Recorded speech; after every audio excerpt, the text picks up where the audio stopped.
Petrol की कंपनियां तो सेंचुरी मार रही हैं, लेकिन सवाल यह है कि ये बैटिंग कर किसके लिए रही हैं और हमारे आपके जैसे आम लोगों के लिए इनके खिलाफ क्षेत्र रक्षण यानी फील्डिंग कौन कर रहा है? पाकिस्तान से दुगनी क्यों है हमारे यहां कीमत? क्या यही महंगाई की मार है? और नेतागिरी वाली बातें नहीं, वास्तव में इसका हम पर क्या असर होगा? क्या हाल फिलहाल में रेट कुछ कम होने का कोई चांस है? जिन्हें नेताओं और बाबाओं की बात पर ज्यादा विश्वास हो, उन्हें इस वीडियो में कुछ नहीं मिलेगा। पूरी सॉलिड बात जाननी हो तो जरूर देखें।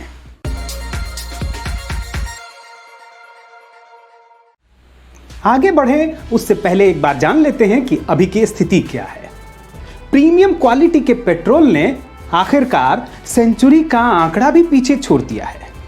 राजस्थान के श्रीगंगानगर में ये 102 रुपए से भी ऊपर है और साधारण पेट्रोल भी 100 रुपए से कुछ पैसे ही कम है।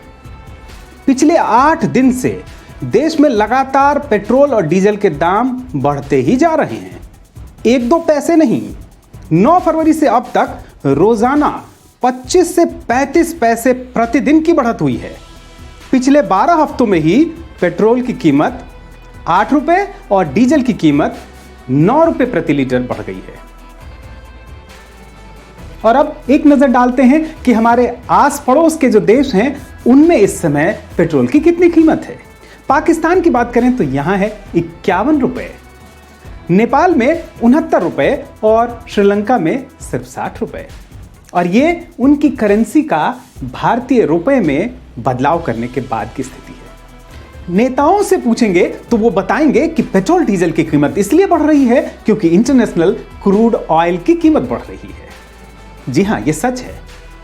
$63 पर बैरल तक हो चुकी है इंटरनेशनल मार्केट में क्रूड ऑयल की कीमत। और पिछले अक्टूबर से तुलना करें तो ये 50% की हाइक है, इंक्रीज है, बढ़ोतरी है।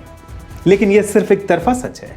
हाल के ही वर्षों में $63 क्या 80, 100, $120 पर बैरल तक गई है इसकी कीमत।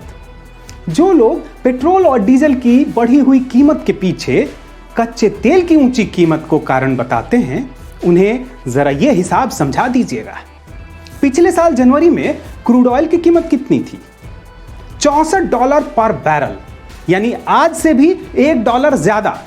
और पेट्रोल की कीमत थी 75 रुपए पर लीटर और आज है 90-100 रुपए। इसके बाद आते हैं पिछले साल अप्रैल में, जो क्रूड ऑयल $64 पर बैरल था वो घटकर हो गया $19 पर बैरल। और पेट्रोल की कीमत कितनी घटी? सिर्फ 5 रुपए। $64 पर बैरल से $19 पर बैरल और पेट्रोल की कीमत सिर्फ 5 रुपए कम हुई। कहते हैं कि भारत में पेट्रोल और डीजल की कीमत डिकंट्रोल कर दी गई है, यानी सरकार और राजनीति का इस पर कोई नियंत्रण नहीं रह गया है। ऑयल मार्केटिंग कंपनियां पेशेवर तरीके से खुद ही इन्हें तय करती हैं। लेकिन फिर ऐसा क्यों होता है कि जब चुनाव नजदीक होते हैं उस समय ये रेट में बढ़ोतरी अचानक रुक जाती है? ऐसा क्यों होता है कि बढ़ोतरी तो लगातार होती है, लेकिन जब कीमतें अंतर्राष्ट्रीय बाजार में कम होती हैं तब उस तरह से कम नहीं होती? कोरोना के बाद अंतर्राष्ट्रीय बाजार में जब कच्चे तेल की कीमत लगातार कम होती रही, तब भी भारत में ऑयल मार्केटिंग कंपनियों ने 82 दिनों तक इसकी कीमत स्थिर बनाए रखी। आम लोगों के साथ कीमत का यह खेल यही खत्म नहीं होता। जब जब कच्चे तेल की कीमत घटती है, सरकारें झटपट खूब सारा टैक्स बढ़ा देती हैं। पिछले साल जनवरी में एक्साइज ड्यूटी थी लगभग 20 रुपए और अब बढ़कर हो चुकी है 33 रुपए। 20 से बढ़कर 33 रुपए, 13 रुपए की बढ़ोतरी। डीजल पे तो एक्साइज ड्यूटी पिछले साल के मुकाबले दुगनी से भी ज्यादा हो चुकी है।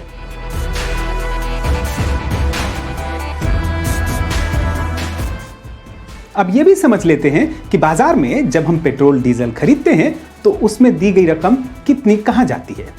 1 फरवरी को जब पेट्रोल 86 रुपए लीटर था तो इसका बेस प्राइस था सिर्फ 29 रुपए और इस पर एक्साइज लग रहा था 33 रुपया, यानी 29 रुपए के बेस प्राइस पर केंद्र के पास 33 रुपए का राजस्व जा रहा था। इसी तरह वैट था 20 रुपए, जो राज्य सरकार के पास जाता है।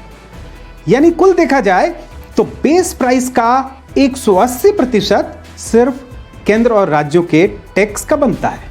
अब देखते हैं कि पेट्रोल और डीजल के महंगे होने से हमारे ऊपर क्या असर पड़ता है। इससे हर सामान की ढुलाई बढ़ जाती है। आटा, दाल, चावल जैसी हर जरूरी चीज की महंगाई बढ़ जाती है। इसी तरह किसान खेत में जो डीजल से ट्रैक्टर या पंप चलाते हैं, उनकी लागत बढ़ जाती है। जो लोग कामकाज के लिए रोजाना सफर करते हैं, चाहे वो कार से हो या बाइक से हो, उनका भी खर्च बढ़ जाता है। यानी इसका हम सब पर असर पड़ता है और यहां तक कि बाजार में दूसरी चीजों की मांग कम होने का भी खतरा होता है। अब सवाल कि क्या हाल फिलहाल में ये दरें जो हैं थोड़ी कम हो सकती हैं? एक्सपर्ट्स बताते हैं कि फिलहाल अंतर्राष्ट्रीय बाजार में कच्चे तेल की कीमत में कमी आने की कोई संभावना नहीं है। इसी तरह केंद्रीय पेट्रोलियम मंत्री ने भी साफ कह दिया है कि फिलहाल पेट्रोलियम प्रोडक्ट्स पर सरकार टैक्स कम करने के मूड में नहीं है और राज्य सरकारों से तो ज्यादा उम्मीद रखिए ही मत। हाँ, असम में जरूर पेट्रोल डीजल की कीमतें कम हो रही हैं, वो भी 5 रुपए प्रति लीटर। लेकिन ऐसा नहीं है कि उन्हें अचानक से कोई धनराशि मिल गई हो या फिर उन्हें सीधा कच्चा तेल मिलने लग गया हो, बल्कि वहां पर चुनाव जो होने वाले हैं। ये बात सही है कि बढ़े हुए टैक्स से जो राजस्व मिलता है उसका उपयोग देश और समाज के लिए ही होता है।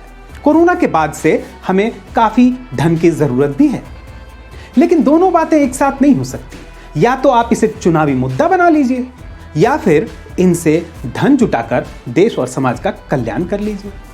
और अगर ये वीडियो पसंद आया हो तो इसे लाइक कर दीजिए, कमेंट कर दीजिए, अपने दोस्तों के साथ शेयर कर लीजिए।